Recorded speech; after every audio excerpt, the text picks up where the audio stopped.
These timeless machines are more than just modes of transportation. They are moving pieces of art, symbols of innovation, and milestones in the evolution of automotive design. Join me for 15 of the most remarkable vintage cars. Starting with number 15, the 1962 Ferrari 250 GTE police car. In Rome, 1962, the vibrant cityscape unfolds, far removed from the cinematic romance of a Vespa tour. Amidst the traffic clamor, cooking aromas, and bustling markets, that seemingly sweet life, but beneath the surface, a world of vice, violence, and theft thrives. Italy's economic boom in the late 1950s emboldens criminals, leading to daring armored car heists and brazen bank robberies. Italian National Police Chief Angelo Vicari desperately tried to combat this surge. He turns to Brigadier Armando Spatafora of the Mobile Squad. Known for numerous arrests and a swift rise in rank, Spatafora, nicknamed the Lynx for his prowess behind the wheel of a Mobile Squad Alfa Romeo 1900, became a legend in modern Rome. Stories vary, one portraying him and his Ferrari tackling organized crime, another suggesting President Giovanni Gronchi presented the Ferrari as a gift. Enzo Ferrari, responding to official requests, provide two 250 GTEs to the police. Despite one crashing, the surviving Ferrari, with its Colombo V12 engine producing 237 horsepower, proves capable of chasing down the criminals. Spatafora, selected from the Mobile Squad's best officers, showcases his driving skills during a testing at Maranello. Despite Enzo offering him a spot on the racing team, Spatafora chooses to remain a crime fighter. In the summer of 1962, Spatafora patrols Rome in the black 250 GTE adorned with a leaping panther, symbolizing the mobile force. This Ferrari served until 1967, transitioning to a higher-speed courier for blood donations until its retirement in 1968. It was sold at auction, and it finds preservation with the Capelli family, car collectors who reunited Spatafora with the Ferrari in 1984.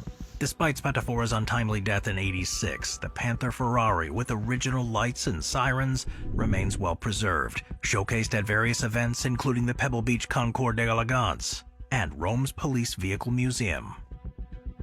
Number 14, the 1967 Ford Mustang Fastback.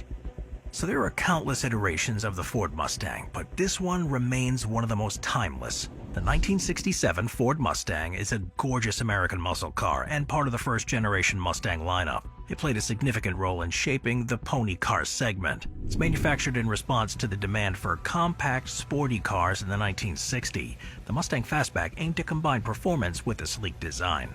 Ford introduced the Mustang in 1964, capturing attention with its affordable price and customizable options. The Fastback variant, introduced in '65, added a distinctive roofline that contributed to its popularity. The design featured a sloping aerodynamic roof, giving the car a sportier appearance compared to its coupe and convertible counterparts. Under the hood, the '67 Mustang Fastback offered various engine options to cater to diverse preferences. The base model came equipped with a 200 cubic inch inline-six engine, while performance enthusiasts could opt for a range of V8 engines, including the potent 390 cubic inch V8. This variety allowed buyers to tailor their Mustang to their desired level of power and speed. In terms of performance, the '67 Mustang Fastback had a respectable acceleration and top speed. The specific speed varied depending on the chosen engine configuration though. For example, the 390 V8 powered variant could reach around 120 miles an hour. What made the '67 Ford Mustang Fastback famous and memorable was its combination of style, performance, and affordability. And all of the folks out there of a certain age may recognize the Fastback as it burns rubber in the 1967 classic Bullitt. Number 13, 1935 Duesenberg SJ Speedster. So back in the day, one American actor defined a certain type of coolness that is yet to be washed away, Gary Cooper. And his wheels of choice? Well, the 1935 Duesenberg SJ Speedster. This was introduced for better or worse during the Great Depression, marked by a significant but challenging period in automotive history. The debut of this luxury car by Duesenberg, an American luxury automobile manufacturer, coincided with the aftermath of the 1929 stock market crash. Duesenberg became known for its high-end and high-performance-oriented vehicles, especially while choosing to face the economic downturn head-on by launching the SJ Speedster. The car featured an Art Deco-inspired design that combined elegance with aerodynamics. The sleek body and stylish detailing contributed to that appearance, making it notable even amidst economic hardship. Under the hood, the SJ Speedster had a supercharged 6.8-liter straight-8 engine. This engine, combined with the lightweight design of the car, enabled impressive speeds for its time. The SJ Speedster could reach top speeds of around 140 miles an hour, setting a benchmark in performance during the 1930s. Despite its technical achievements, the Duesenberg SJ Speedster did face challenges in the market due to economic conditions of the era. The Great Depression impacted consumer spending on luxury items, affecting the reception of high-priced cars like this one. The exclusivity of the model, however, garnered attention from notable individuals like the aforementioned Gary Cooper. The car became so popular amongst the wealthiest of the day that even Al Capone drove one. Number 12. The 1963 Porsche 356. The Porsche 356, a pivotal model in Porsche's history, marked the evolution of the iconic 356 series. Debuting as the successor to the original 356, this model played a critical role in solidifying Porsche's reputation for producing high-performance sports cars. Now, history-wise, it was part of the ongoing refinement and development of that series, which began in the late 1940s. Porsche aimed to maintain the core elements that define this series while incorporating modern updates to meet evolving automotive standards. The 356 retained that characteristic Porsche aesthetic, featuring a streamlined and aerodynamic silhouette. It reflected the brand's commitment to a functional, yet stylish design. Under its rear hood, it housed a flat-4 engine, a hallmark of the 356 series. The engine variations offered different horsepower options, providing buyers with some choices based on their performance preferences. And in terms of performance and responsiveness on the road, its lightweight design and rear-engine layout facilitated nimble handling. Depending on the specific model and config, the top speeds range from 90 to 130 miles an hour. Porsche designers opted to construct the air-cooled pushrod overhead valve flat-4 of the 356 using the original engine case designed for the Volkswagen Beetle. This involved incorporating new components such as cylinder heads, camshafts, crankshaft, intake, and exhaust manifolds, along with the use of dual carburetors, resulting in a power output of about 70 horsepower. Number 11. 1963 Corvette Stingray. Oh, I love this one. The 1963 Corvette Stingray emerged from the convergence of two GM projects, the Q Corvette and Bill Mitchell's racing Stingray. The 1957 Q Corvette envisioned a coupe-only model with advanced features like a rear transaxle, independent rear suspension, and inboard four-wheel disc brakes. On the other front, Zora Arkus Duntov explored mid- and rear-engine designs with the Serve 1 concept in 1959, leading to a brief consideration of a rear-engine Corvette. By the fall of 1959, elements from both the Q Corvette and the Stingray Special Racer merged into experimental project XP720. Now, this initiative aimed to enhance passenger accommodation, luggage space, and overall ride handling in comparison to previous Corvettes. As Duntov worked on a new chassis, designers refined the racing Stingray's look for the production model. The Stingray featured a fastback body with distinctive design elements, including a raised wind split running the length of the roof. Quad hidden headlamps, a Corvette first, were mounted in rotating housings, blending seamlessly with the front end when closed. The split backlit, attributed to Bill Mitchell's inspiration from the 57 SE Bugatti Atlantique Coupe, became a distinctive feature. The interior adopted a twin-cowl Corvette dash motif with practical enhancements like a roomy glove box and improved heater. Options like power brakes and power steering reflected the market's demand for more civility in sports cars. Notably, the Z06 package, priced at $1,818, introduced special performance equipment, and only 199 Z06 Corvettes were produced in 1963. 6 of them were specifically created for Le Mans racing by Chevrolet. Number 10. The 1966 Lamborghini Miura. In 1966, Lamborghini disrupted the automotive landscape with the Miura, a groundbreaking mid-engine supercar that reshaped the performance car industry. Prior to the Miura, the norm for sports cars featured front-mounted engines, exemplified by models like the Ferrari 275 GTB and the Jaguar E-Type. While mid-mounted engines proved effective in competition race cars, this configuration had yet to make its way into production vehicles. Lamborghini's journey to the Miura began with the 1964 release of the front-engine 350 GT, marking the brand's official entry into sports cars.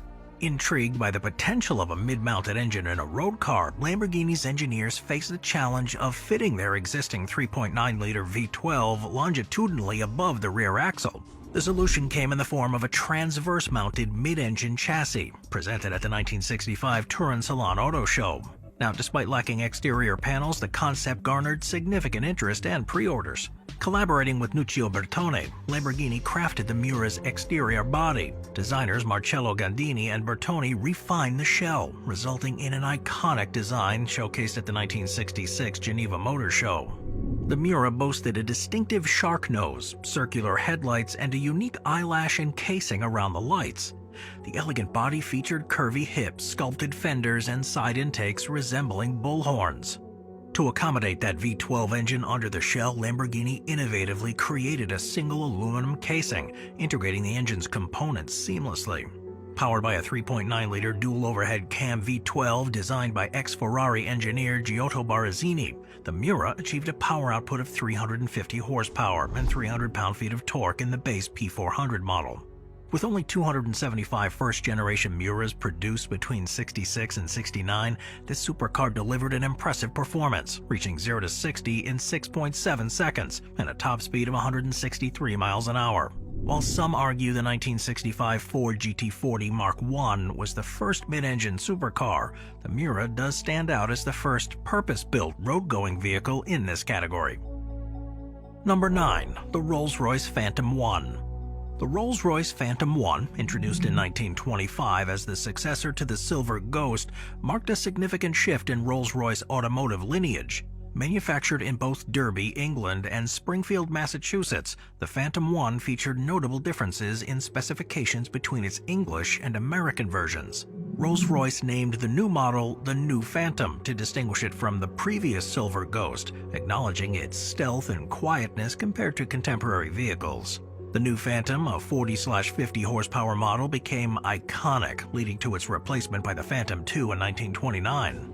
Despite Rolls-Royce's avoidance of the term Phantom 1, enthusiasts and concourse events and owners' clubs commonly refer to it as such. The chassis of the New Phantom retained the same frame as the Silver Ghost, utilizing semi-elliptical springs for the front axle and a cantilevered spring for the rear axle.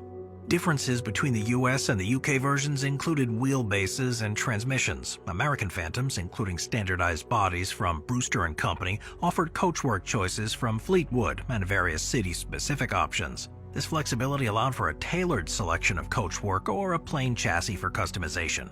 Rolls-Royce's US factory produced New Phantoms from 1926 to 31. The US and UK models also exhibited minor differences in fuel gauge placement, lubrication systems, and manufacturing of chassis and mechanical parts.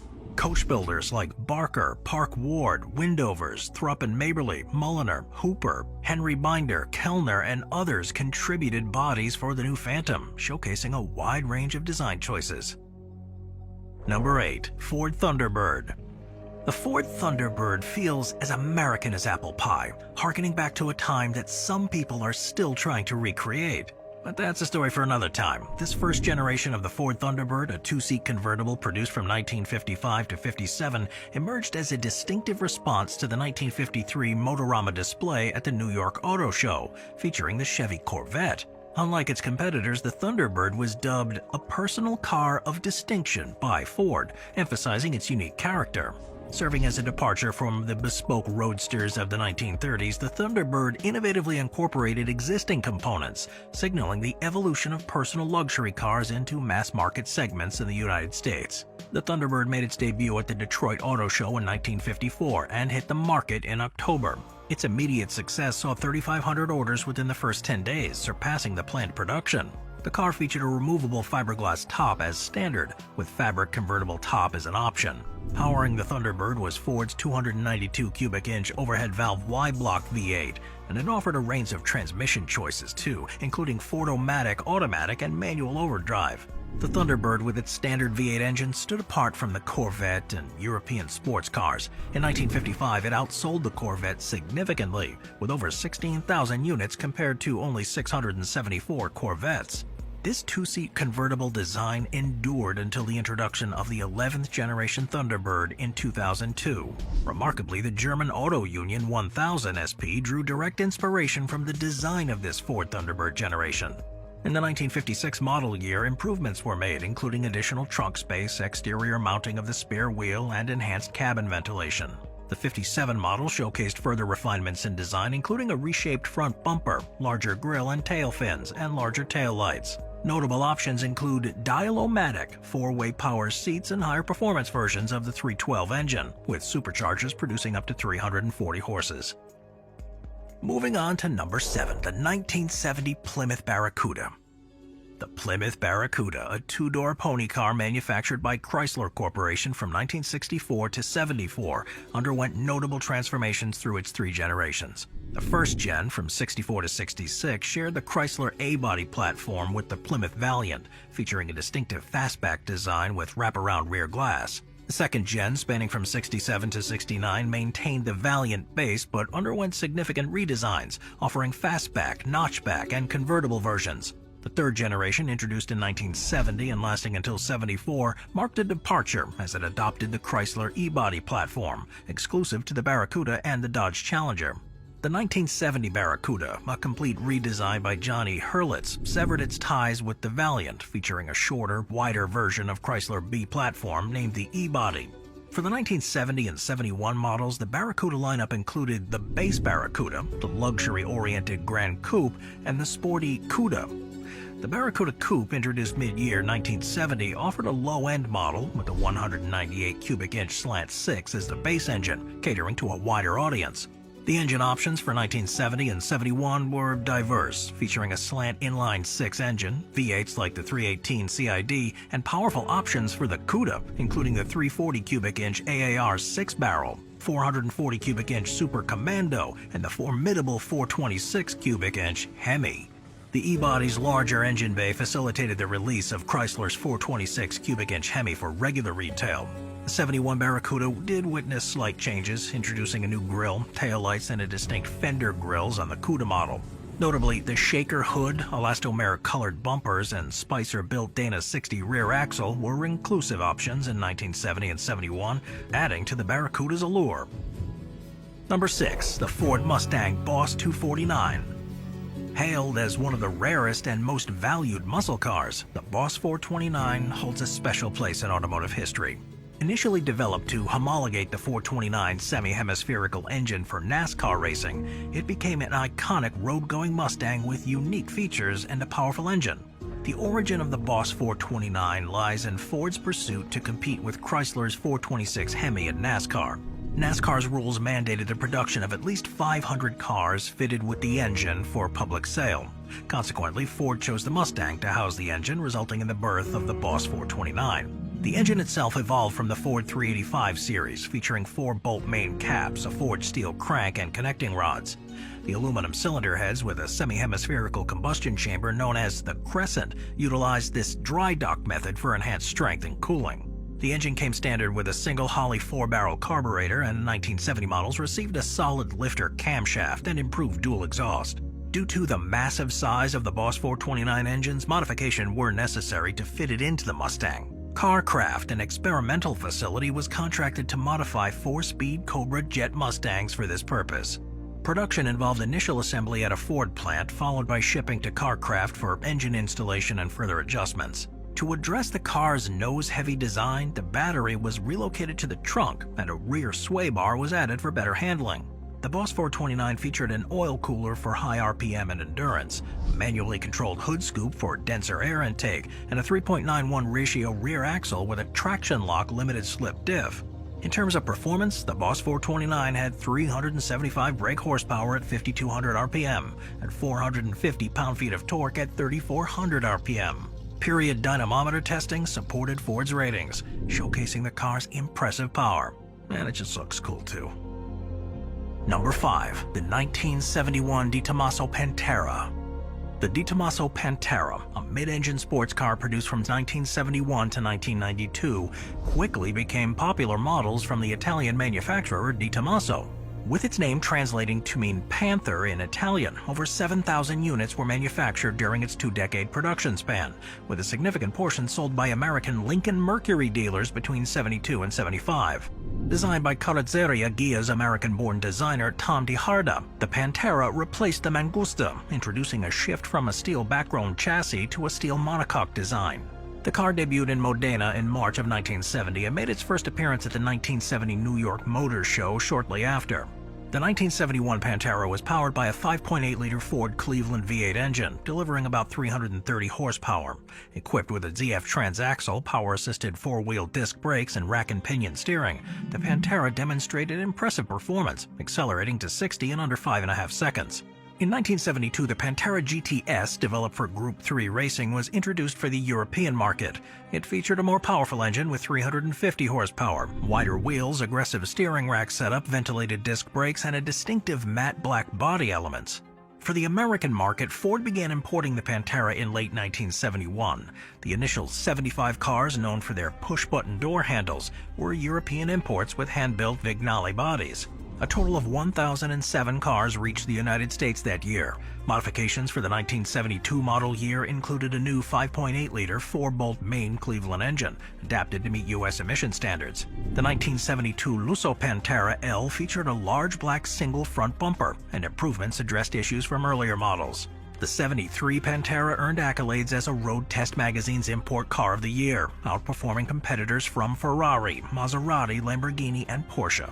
Subsequent mods and updates were made to enhance the Pantera's features and fix previous problems, solidifying its position as an iconic sports car. Number 4, the 1965 Shelby Cobra. Ooh, the Shelby Cobra. This was born out of a collaboration between British AC Cars and American Ford.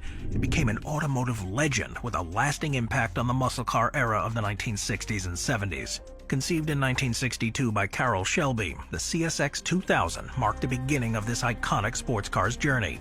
Shelby combined the AC Ace's body and chassis with Ford's small block V8 engine, creating a potent blend of American power and British design. The CSX 2000, the sole Cobra for the initial 5 months, underwent rigorous testing, enduring breakdowns and many failures. Despite its challenges, the car's resilience solidified that legacy, making it one of the most sought-after vintage sports cars at auction. In 2014, Shelby America celebrated the Cobra's 50th anniversary with a limited edition of 50 original 427 Shelby Cobras, emphasizing the enduring allure of this classic model. Carroll Shelby's vision for a V8-powered two-seater sports car began in 1961, when he approached AC Cars to modify their AC Ace. The modified Ace, known as the AC Ace 3.6 prototype, became the first Shelby Cobra, marking the start of a significant legacy. Shelby's racing background, influenced by European GT racing, shaped the Cobra's trajectory. After a successful racing career, he built the CSX 2000 on a modest budget, showcasing impressive performance with a 4.2-second 0-60 time and a top speed of about 150 miles an hour. The Cobra quickly outpaced Corvette Stingrays and achieved notable victories in races like the SCCA Divisional, 12 Hours of Sebring, and the 24-Hour of Le Mans. Between 1962 and 1965, 654 small block Cobras were produced. Shelby's ingenious combination of American muscle and British chassis created a timeless sports car. In 2016, CSX 2000, the inaugural Shelby Cobra, made history by setting an all-time auction record at an RM Sotheby's auction for an American car, fetching $13.75 million, including auction fees. While this record was later surpassed in 2018 by a Duesenberg SSJ at $22 million, it underscores the immense value and desirability that Shelby holds among collectors. Number 3, 1938 Bugatti Type 57 SC Atlantic. So Bugatti, established in 1909 by Ettore Bugatti, an Italian-born industrial designer, he was a renowned high-performance car manufacturer based in Molsheim, Alsace. Celebrated for stunning design and race victories, Bugatti's legacy includes iconic models like the Veyron and the Type 35 Grand Prix, Type 41 Royale, Type 57 Atlantic, and Type 55. They're among their most well-known automobiles. In 1987, an Italian entrepreneur revived Bugatti as a Modena-based manufacturer of limited production high-end sports cars. The Bugatti Atlantic Type 57 SC, particularly the Type 57 SC Atlantic Coupe, stands out as an iconic, elegant, and sought-after vintage vehicle. Built between 1936 and 1938, only 4 were produced, with 3 surviving today. The 4th, chassis number 57453, was lost after its original owner's death. The Bugatti Atlantic's rarity and technological advancements contribute to its extraordinary value. Chassis number 57374, auctioned in 1971 for $59,000, set a record as the world's most expensive car at the time. The Bugatti Type 57 SC Atlantic gained further prominence when it became the world's most expensive car, selling for over $30 million at a 2010 California auction. Designed by Jean Bugatti, its low-slung aluminum body showcases advanced technology way ahead of its time. As of July 2021, the elusive fourth Atlantic model, if found, could command upwards of $113 million at auction, adding another layer of Bugatti's history. Number 2. The 1968 Dodge Charger. In the early 1960s, Chrysler ventured into the specialty car market with the Dodge division, introducing the mid-size B-bodied sporty car, the Charger, to fill the gap between the Ford Mustang and the Ford Thunderbird. Launched in the mid-1996 model year in response to competitors like the Rambler Marlin, Ford Mustang, and Plymouth Barracuda, the Charger aimed for a fastback look while leveraging the existing company hardware and incorporating lessons from the luxury coupe Chrysler 300. The 66 Charger marked a departure from Dodge's mainstream cars with its radical fastback design. In the 1968 model year, the entire B-body lineup underwent a redesign, further distinguishing the Charger from the Dodge Coronet models. Designed by Richard Cias and Harvey J. Wynn, the new model featured Coke bottle styling, characterized by curves around the front fenders and rear quarter panels. The rear end showcased a kick-up spoiler appearance inspired by Group 7 racing vehicles, replacing the previous fastback roof with a flying buttress, akin to the 1966-67 Pontiac GTO. Inside, several downscalings were evident, including a fixed rear bench seat, a vinyl mat in the trunk area, and the absence of a center armrest. The electroluminescent gauges were replaced with a conventional design, and the tachometer became optional. The mid-year replacement of the standard 5.2-liter V8 with Chrysler's basic 3.7-liter slant 6 reflected further streamlining of options. Introduced mid-year in 1968, the high-performance road and track package became a defining feature. Standard with the previous year's 440 Magnum engine, the optional 426 Hemi, the Charger RT positioned itself as one of Chrysler's top muscle cars. Chrysler's marketing campaign, the Scat Pack, featured a cartoon bee with an engine on its back, and Charger RT, along with other models, received distinctive bumblebee stripes as part of this promotion. The Charger RT did gain additional fame through the 1968 film Bullet, where it was involved in a notable car chase sequence with the 1968 Ford Mustang GT. The film contributed to the Charger RT's popularity, and overall 1968 Charger sales reached over 96,000 units, including over 17,000 Charger RTs. Number 1. The Jaguar E-Type. The Jaguar E-Type, introduced in 1961, is a classic sports car that's left an enduring legacy in automotive history. Designed by Malcolm Sayre, the E-Type drew inspiration from the D-Type race car and featured a sleek and aerodynamic design. The E-Type, also known as the XKE in the United States, was initially launched as a convertible and later introduced a fixed-head coupe version. It quickly gained fame for its performance, stylish design, and competitive pricing. The design of the E-Type is characterized by its long hood, distinctive headlights, and curvaceous body. The Series 1 models in particular are celebrated for their elegant and iconic design. The Series 1 E-Type, produced from 1961 to 68, is considered the purest expression of the model. It features covered headlights, a monocoque body, and a 3.8-liter inline 6. The top speed of the Series 1 E-Type is around 150 miles an hour. The Series 2, manufactured from 68 to 71, underwent some design modifications. The covered headlights were replaced with open headlights and the grille was enlarged. The Series 3, produced from 71 to 75, marked a shift with the introduction of a 5.3-liter V12 engine. The Series 3 was available both as a coupe and a convertible. The Jaguar E-Type, it left a mark on the automotive world. It's hailed as one of the most beautiful cars ever made. Its combination of performance and aesthetics has solidified its status. The E-Type has made numerous appearances in pop culture, notably in movies like Austin Powers, Baby, and The Italian Job. Its timeless design and association with the 1960s era continues to make it a sought-after classic. Don't just take my word for it, though. In various automotive lists and rankings, the Jaguar E-Type consistently secures a place amongst the greatest cars of all time. Its inclusion in lists celebrating iconic designs, powerful engines, and overall impact on the automotive landscape attest to its enduring popularity.